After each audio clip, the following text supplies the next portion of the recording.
This is the Mod Pod, brought to you by Modality, helping businesses optimize their Microsoft technologies everywhere.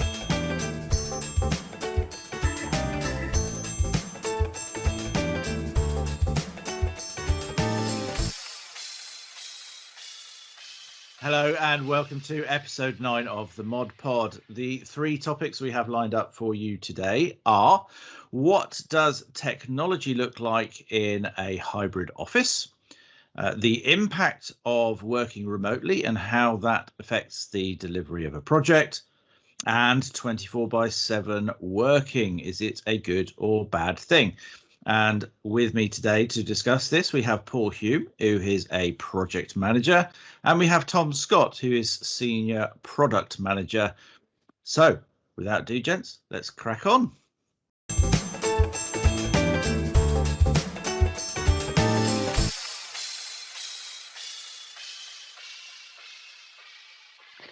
I think the concept of hybrid working has always been around for years now. But what we've seen, particularly over the last 12 months since the COVID pandemic started, is that the idea of remote working, hybrid working, and indicated through the adoption of Teams globally, has increased massively. I think it's always had a place, but what's been proved is that it's possible for all businesses to sustain working remotely, people to function remotely, and people have started to see the benefits of this through the work-life balance. Lots has been written about the benefits of working from home, people's mental health and everything that goes with it. And I'd just like to talk a bit about technology within the office now, that as people start to go back. So at the way things are going at the moment, people are going to be invited back to the office. Some of the customers I'm working with are starting to invite people back to the office. They're not forcing them, but if people feel comfortable, they're making the office available to them where it wasn't before. And we're having lots of discussions around how technology in the offices can support this idea of hybrid remote collaboration working we've seen with people based at home. So we're doing this virtually. People are used to working virtually, and the technology that goes in offices is now going to have to cater for that. So it's not going to be an entirely remote meeting, or very rarely going to be an entirely in-person meeting. There's going to be people joining from all over the place, from room systems, from their desks, from home, from the mobile, and it's really the technology element has to now step up and support that. Okay. Yeah, that's true. And we've talked a lot in the past, I guess, about do people want to go back to the office, all that sort of stuff. But I guess in order to be able to sort of fathom this one out, we probably need to have a look at what sort of setup we've had before, because that's going to be sort of fairly important as to know where you're starting from. And I think an awful lot of offices will have been effectively cleared out as people got sent home. So it might well be a case of we've had desktops, we've had laptops. The meeting room equipment has been very much you walk in and plug in. Obviously we've had Skype rooms, team rooms, etc., which make life an awful lot easier. But you're right. If we look at probably the majority of call them sort of traditional organizations, so we're not looking at manufacturing and things who obviously you can't take your machinery home. You've got legacy equipment in there. So what sort of legacy kit have you got? Are you going to have, I guess, 40-50% of your staff working from home at any one time, whatever it is? I mean, they're just arbitrary numbers. I'll just pick them out of the air. But what needs to change from that perspective? Because I've got a laptop. If I go into the office, I still work off the laptop. I'm probably fairly lazy and join video calls, etc., from the desk I'm sat at. I think you'll find, at least for the coming months when we go back into the office, that meetings with 4 or 5 people in the same room is probably going to be frowned upon. Well, actually, there were meeting room limits, weren't there? Yeah. Are those? I take it those aren't being lifted. I don't know. It'd be unlikely. It'll have to be a phased approach. It'll be, like I said, I think even if it has been lifted, the employees would be feeling that, well, they'd prefer to do your lazy approach, Pete, of sitting. I'm sitting lazy. Of taking the meeting at the desk, using the laptop. Yeah. So at least for the foreseeable future. So the equipment that people use, I think, on a personal level, probably isn't going to change, is it? I mean, we're talking about what network infrastructure, I guess, is going to be under scrutiny because, I guess we've gone from one extreme where everyone's in the office to, well, the majority of people are in the office, to the other extreme where everybody's out the office. So we're now going to move into an environment where the internal and external networks need to be able to perform well enough, and all the various components, firewalls, switches, la la la la la. But the meeting equipment, I think. So I was going to say, I think the meeting equipment for me, I think, is probably the one which is what happens there. It's got to be a consideration for people. I mean, from what I've seen talking to people, talking to customers, is that for customers that had it beforehand, there's and they had the video conferencing equipment installed already. That people are using, it's very much if people have adopted Teams, how that connects into it, or how it connects into whatever cloud video conferencing solution being used now, how those video conferencing units interact with them is a big part of it. The other thing that we've seen is that there's now a demand for this technology that wasn't there before. That in order to stay in touch with people, thinking of some industries where video conferencing was always, people a bit suspicious of it, even in this day and age, it's very quickly become the norm that we've all had to do. We've done Zoom quizzes at the height of lockdown. I think it's fair to say everybody kept in touch with friends with drinks on Zoom. Zoom has become the sort of word now for video. It's used everywhere in the media to describe, but it means video conferencing. The stigma. Don't mention that to Microsoft. No, of course not. No, it's Teams calls and everything. Yeah. But it's the stigma's gone, so people want to do it. People see it as a vital tool to working. So there's two parts to it. There's almost a continuing working as people have done before, but if that culture was never adopted in an organization, and it has been done over lockdown, and now people go back to the office, what equipment do you put in there? Like what network considerations are there? Was your network optimized to run real-time video? So actually, so listening to you there, you're absolutely right. I mean, I think without the pandemic, video would have taken a very, very long time to work its way in. Now it's just rammed its way into absolutely everything. So you are now, in a position where, was your network ready for people to work from home? Probably yes, because people have had access and etc. for some time. Are you ready to run video across your estate? Is probably a very different question. Certainly, we've got speaking to one customer this morning actually, where they actually have some hard figures on pre-pandemic, where they had around 8% of their calls are video calls. That's now up to nearly 35-40% are now video calls. So the bandwidth considerations alone are making them nervous about what's going to happen.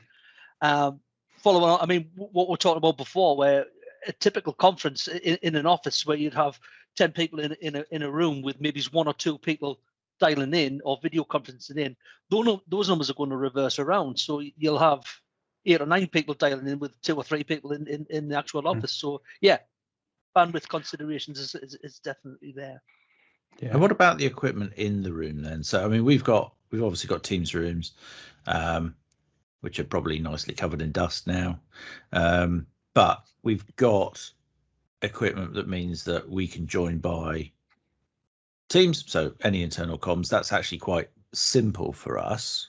Not everybody's in that position. If you haven't got that right kind of equipment because you weren't on the Teams Gym. Maybe you're a Cisco house for your VC and all that sort of stuff. What are your options then? Because apart from going out and buying brand new kit.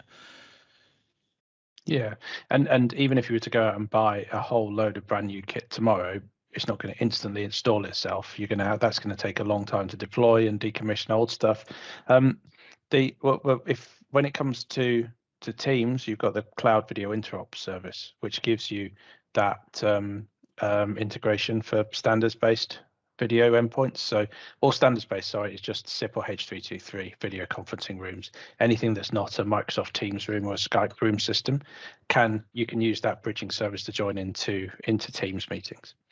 And then it's finding a service to help you to look at the use case for it, to see what sort of calls you'll be making, what meetings you're joining from that legacy infrastructure, and then helping shape a strategy around that. I mean, ultimately, if people have got a big investment in their VC kit, they've got some really nice kitted out rooms, the equipment in there's good for a while, the cameras and the microphones are all high quality, then you're not going to be in a hurry to rip those out.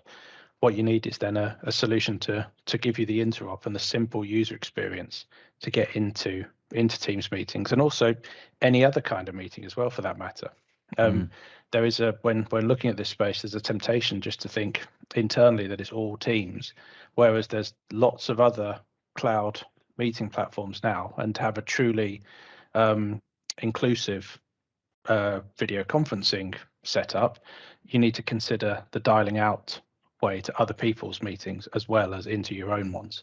So it needs to be a bridging service that does all that. And the crucial thing is the user experience that delivers. If something's complicated, then people are going to be put off it instantly. I mean, that's the beauty of Teams. You just click join and you come into it. That's why it's been so quick to adopt for everybody and supported everyone working remotely.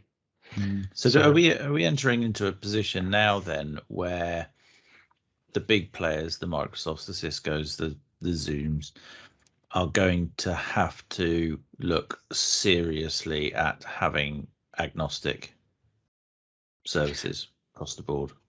There was something announced, I think it was at Ignite a couple of years ago, where Microsoft, Zoom, and Cisco all got together and said there was going to be more interoperability natively between the three platforms.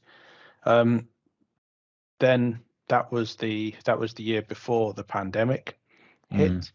To the best of my knowledge, nothing more has come of it. So, but I guess everybody went into a sort of emergency mode, didn't they, to try and bolster their existing platforms?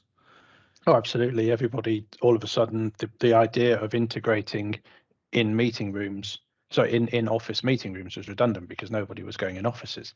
But I think it's definitely something that's going to need to be considered, even if not by the big players, by people integrating this, because you could have you don't want to, you want to make the technology as invisible as possible to the users, and it's just a simple experience for it to get into it. You don't want people to have to worry about knowing that this is a Zoom meeting, this is a Teams meeting, this is a live size meeting, and I do these different things for them. You just want one simple experience for them. It's click here, isn't it? That's all we want. Correct. Yeah, and same for everything. So I mean, obviously we've got solutions around this. I do wonder whether or not organizations are thinking about the practicalities of opening the office, how they're going to keep people socially distanced, everything cleaned, all of that sort of stuff, but not necessarily looking at what they're going to have to address as far as this hybrid office goes. No, and I think it's fair to say nobody really knows what it's going to look like as well, and how it's going to work with everybody going back. Like what people's appetite is for getting back into the offices is going to be very much a personal decision. 4 times a year for me. That's it. Once a quarter, I go. That's it. Yeah, in a full-on like mask and everything that keep the germs away. Yeah.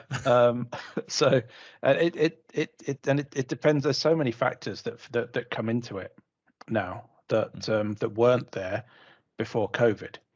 So it's going to be something that is going to evolve.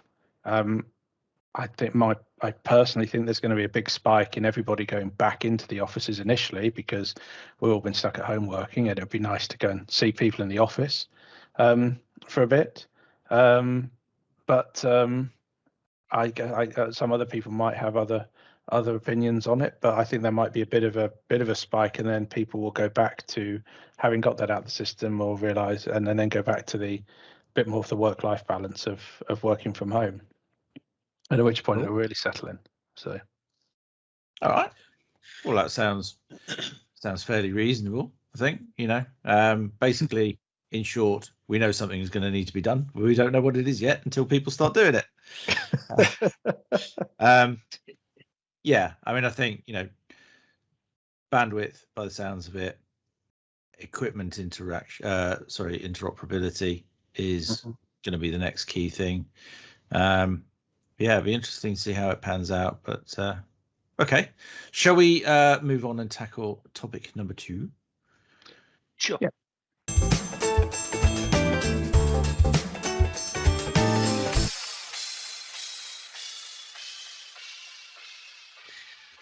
So since the pandemic, we've obviously had a lot more people working from home, and just want to talk a little bit about the impact that has on projects, and how we feel, us three feel about what that impact has been, and what the experiences have been managing a project during the pandemic. I know for me, there is definitely pros and cons. I've seen an uptick in attendees to meetings. So what I've been finding is if we have a workshop that's for 3 hours, for example, if we were doing that on site at the customer site, that's a big ask to get 10 people in to stop working for 3 hours and to focus on just this topic that we've come in to talk about. But what I've found is because it's remotely and people are just dialing into this, they're far more accepting of taking that time out, because they can essentially keep on working and they're just there for informational. So whereas before they would speak to the boss and say, yeah, I don't really need to be at this one. It would be useful to find out, or I might be needed for 4 or 5 minutes for a single question, but I don't need to spend 3 hours there. Now it's less of an issue. They'll just attend and they'll just crack on with the work. And if they're needed, So what you're saying is that working remotely has given you a far better attendance of people not paying attention. Indeed. Well, critically though, if we need an answer to a question, and we're talking about something, and we need somebody from networks, and if we ordinarily, there's no way the network guy was going to spend 3 hours of his time for his day to be at that call, but now he could be cracking on with his work, and he's just there instantly. You can just say, "Oh, Dave, what about XYZ?" and you can do that. But yeah, you're quite right. I do think it's interesting, actually, because there is, I think, with the working remotely and just in general, there's almost a suspicion building up that if you haven't got video on, you're actually working on something else in the background, which I suspect in many cases is probably true. But the initial question you sort of raised about how does that deliver, impact the delivery of projects. I think from my side, there's almost been a change, and it's going to be weird because I think there's, from the consultancy delivering perspective versus the PM perspective, it'd be interesting to work out what happens. But when you have a delivery and you've got consultants on site and people in the room, like we used to do in the old days, it would be a body in your office who you didn't know, who you were paying for to be there to deliver something, and there was almost a real focus on, we've got the consultant in for these number of days, and things would be made to happen in order to accommodate it. What I'm seeing, I guess, in the way that projects are being delivered, is that we've gone from having a consultant delivering a project. Now, in part, this is versus, Skype versus, Skype online versus sort of Microsoft 365 projects, so there is a slight difference in there. But because everybody's not in the room, I get the feeling that you have a workshop with people and they attend. They might not pay attention, but they attend. And then you agree some actions, and then they go away and they deliver. And it might be 2 or 3 days later that they then come back and say, yeah, we've done this. And then we crack on with the next piece of the project and deliver this and build this or configure it, whatever it's going to be. And then there's a little gap again. So it's turned into this much more spread out, fragmented type approach. Now, that could be the nature of the projects, or it could be that because you haven't got anybody or everybody physically in the same place focusing on it, the attention to get it driven across the line in your X number of days that you've got a consultant on site. Yes, you're not wrong. So having someone on site gives you an inbuilt urgency towards that project deliverable, and there's no getting away from it. That's just that's human nature. Yeah, like you see, you'll have a guy on site. You just don't want them.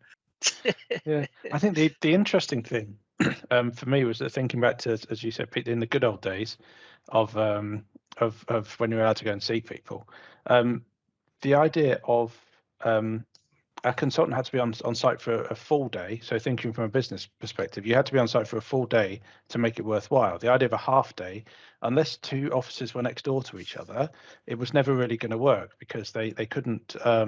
So if you went, because obviously they'd have to travel. From our point of view as modality, it wouldn't make commercial sense to only do a half day where possible. But I guess working remotely now, as consultants delivering it, you can jump between 3 or 4 customers. You can do different calls a day because you are no longer having to go to 3 or 4 different sites a day. Yeah. So, and that for sure is what we're saying, Tom. Yeah, that is for sure. And to your point that around, if a project is taking longer, you haven't got that urgency of, right, we've got them today. If you think of a day of 8 hours, we've got those 8 hours today. We've got to get it all done. They can think, well, actually, we've got a day of consultancy time, but we'll do this bit here with availability and this bit here and this bit here, and it fragments a bit. And there's not necessarily the finite stop at the end of it, because you're not on site. You're not there Monday, Tuesday, Wednesday, and then on Wednesday at 5, you sort of, well, almost, sorry guys, time's up. If best effort, we'll try our best to help, but is that at the end. Sorry, go on, Paul. From a project manager's point of view, it gives flexibility to the project being able to do this. So if we do have any delays, if there's a delay for any reason whatsoever, and the consultant's on site, that's that day gone. If he can't work on that project whilst he's on site, like I say, that day's gone. Whilst he's working remotely and we have that delay, he can very quickly shift to a different one. So it's great for me because it adds flexibility. Undoubtedly, the overall timeline for the project does suffer because we don't have, as we said, that inbuilt urgency of having somebody on site. So there is for sure positives and negatives to this. What do you think would happen if you tried to replicate the old school on-prem, everybody in a room, with remote technology then? What? You can leave a bridge open all day, can't you? And and you could crack on and run your workshops and have people dropping in and out. It's whether or not that would actually practically work. Because you got whiteboards and stuff, obviously, and we can draw things, talk about things. I just don't know whether or not people would sort of have a look at it and go, "Oh, it's an 8-hour meeting." No, I haven't got enough energy left to be able to entertain that. I do think actually that on that point, the length of workshops, etc., has, in my mind, also shrunk because I don't think people can concentrate for 3 hours, 4 hours effectively whilst working remotely. No, Pete, let's be honest. They never could when it was in office either. 3, 4. It was always a big ask. The long workshops, but I mean, to your point, you know the people where they'll come on video and then after about 5 minutes the video will switch off, and then as we're wrapping up the video will pop back up again. It's and you get the Sorry, I missed that. Or sorry, I didn't quite yes. catch that. What was it? It's like, I wasn't listening to the question. I'm going to be grown up about it and say I was doing something else. Sorry, Pete, my internet's going on. Can you repeat what you just said there? It was very garbled. Yeah. Yeah, amazing how the quality on the recording of this will still pick up what you've said. But yeah, I mean, I get the impression, and I think, you know, when you look at it from a billable perspective from our side, having people work on, you know, on multiple projects, etc., is, you know, is fine, and it's great, and most of our people are used to doing that kind of thing. But you know, it does make that whole sort of process much more complicated. And I think if you're doing milestone billing against projects rather than time and material, you have to watch out that your milestones don't get pushed and pushed and pushed. Yeah. No, I think we might well see a, you know, sort of different sort of commercial angle coming into how projects get covered off from that perspective. I don't know what it is. No, indeed, yeah, it's something that needs to be addressed. I have to say it. I mean, we're doing this for nearly a year now. I haven't had any pushback at all from any customer on how projects have been delivered. Well, quite the opposite. You know, they seem to enjoy this flexibility we're able to provide them. Whereas before, you know, we'll have days booked in and they're stuck to that date. So we've got a guy booked in for next Tuesday. They've got to work and you know, sometimes move mountains to get that sorted, where now that they've given that extra flexibility. But you're quite right, we have to be careful, and it's part of the project manager's job to ensure this doesn't happen, that they don't gild the milestones. Yeah, because absolutely, because that's where we're going to point the blame, right? At you. Oh, 100%. It always is. It's part of the job description. What, fallout? Yeah. It's interesting though, because I mean, you know, there is, I think, you know, a definite shift in the way the sort of project's being delivered now. I think that's probably unavoidable.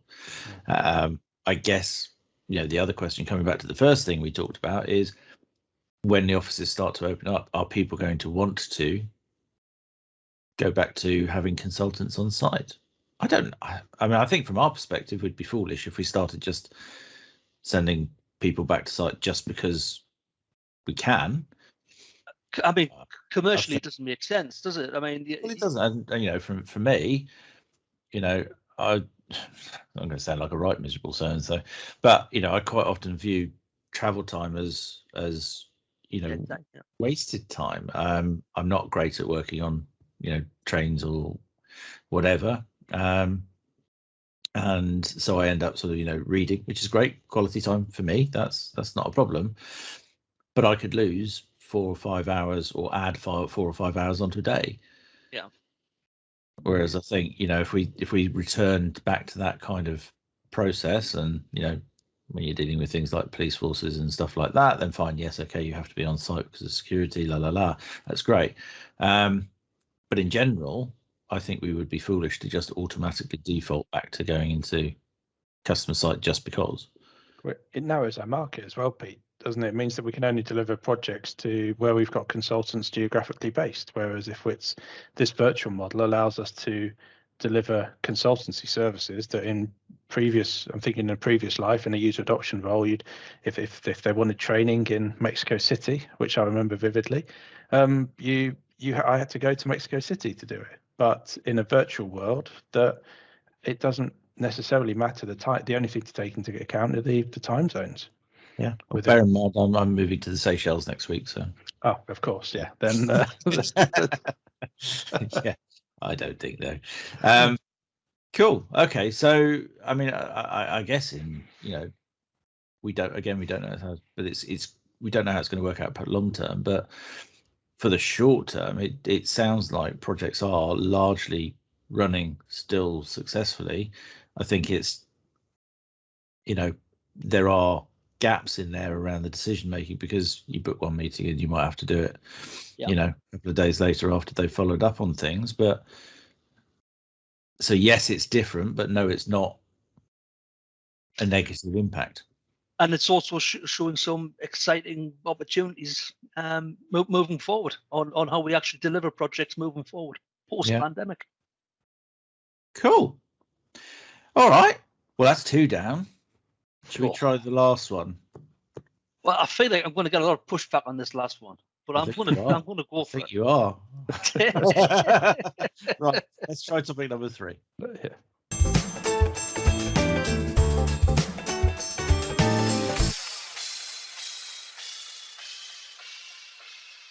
So, we've been chatting to a couple of my colleagues about when do you stop work on a night?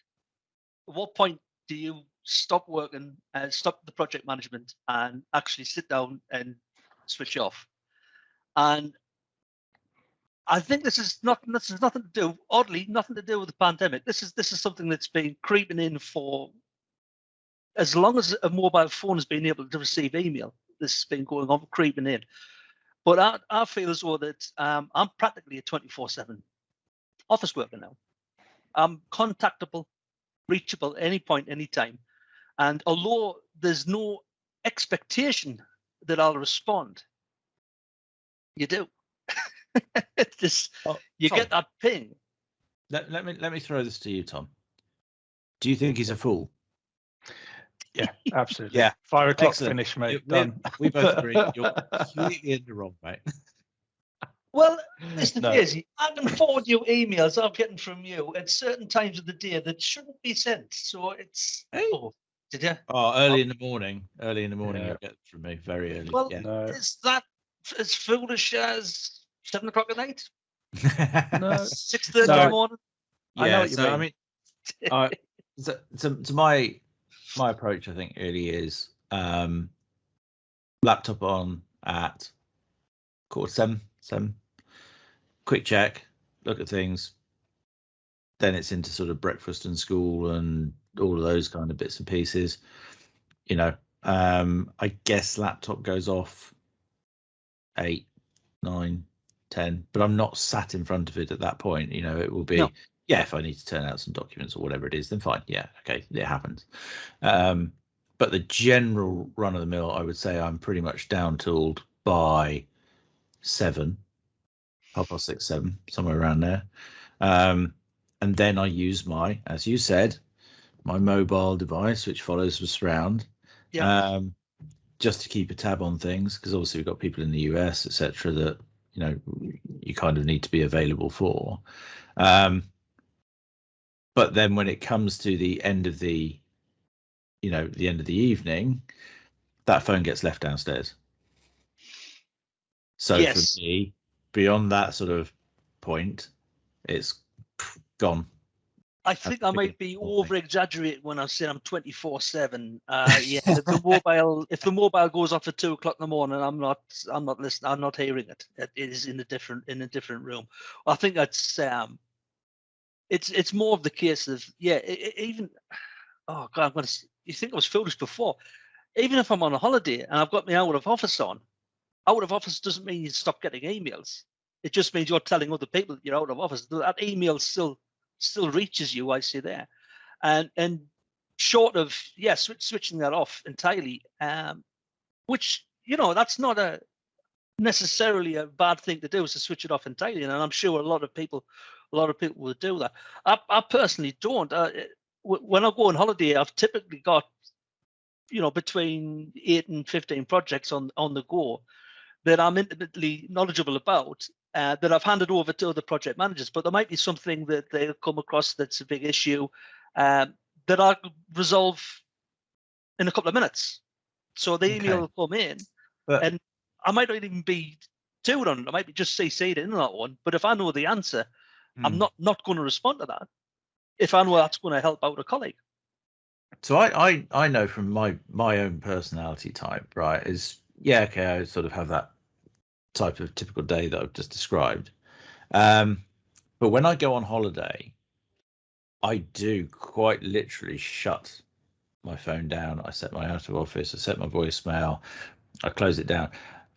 What I do say is to each of the team leads and to, you know, Steve and Jason and various other people, this is my personal number. If you need me, call me, and I will absolutely respond. That might be an But issue for me. in the meantime, it's like, there are certain areas of the organisation who will just go, oh, I know Pete's on holiday. I'll just ping him a quick note, see if he can answer.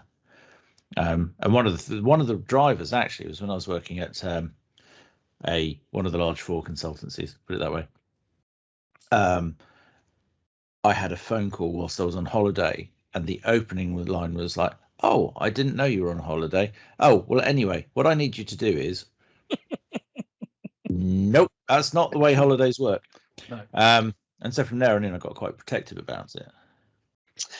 Can I ask a question, chaps? Do you have separate work phones to personal ones, or Yes. do you just have one phone for everything?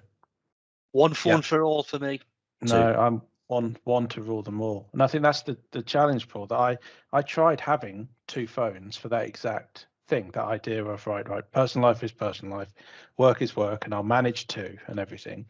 And I don't know if it's me being daft or my lack of organization ability. I have my personal phone, and it was just too much hassle to have a second one with me. So my personal phone is my work phone. All my emails come through to that. Teams comes through to it. So I'm like you, Paul. Technically, I'm contactable 24/7 for work, but it's my choice. How do you get away from it though? How do you switch off? Interesting question. Very good question. I think for me, it's there's a nice thing knowing that if something is bad enough for someone to actually phone me, as opposed to once I've seen it out internally, so I've seen once and out of office and things, and if something is bad enough that I'd rather just deal with it then, than knowing about it. I mean, don't get me wrong. When I'm out and about, or on holiday, I will go in and check for mails, but I will look for the ones that look like they're problematic. So there is a balance, but what I want to get rid of is the silly, nonsensical contact. Yeah. And again, like I say, I'm answering emails very much similar to yourself. I'm not answering every single inter-team query about where we're going on for the next night out. It's literally issues the emails that I can help resolve. Just to add to what Tom was saying, I don't want to be dead. I'd rather spend 5 minutes of my holidays sorting out an issue than the first 2 days of me coming back dealing with a massive customer escalation. I think that's becoming more common as well, isn't it? It is, and if it is something that you just think, oh well, I've sorted that now, and I can almost enjoy the rest of the time off, knowing that you're not going to have that when you get back. And it goes, for me, it goes two ways as well. That you the idea of sort of a 9 to 5 job where you go into the office at 9 and you finish at 5. I think we're all in agreement that sort of gone. We work in a modality. We work in a very grown-up way. I think there's a lot of flexibility given, but there's certainly within this industry. That's right. There's a lot of trust as well with that. There's a lot of flexibility with it. We're not going to make you clock in and out and check but ultimately you need to get work done as well.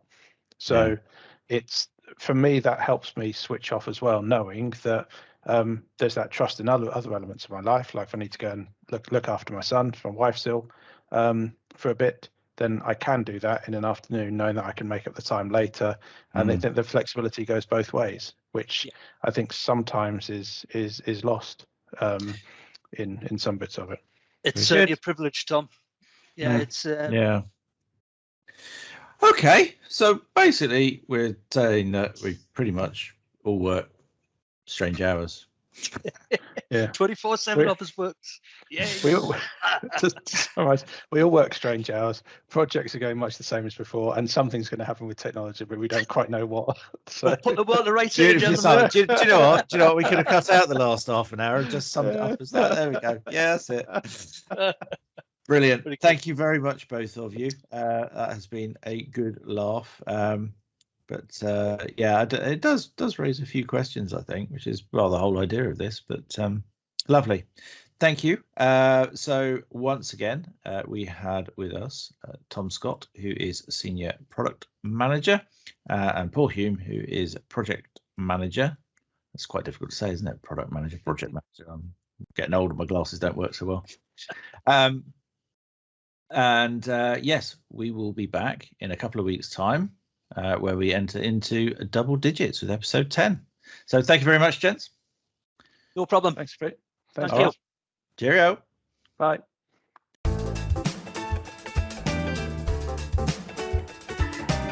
This is the Mod Pod, brought to you by Modality, helping businesses optimize their Microsoft technologies everywhere.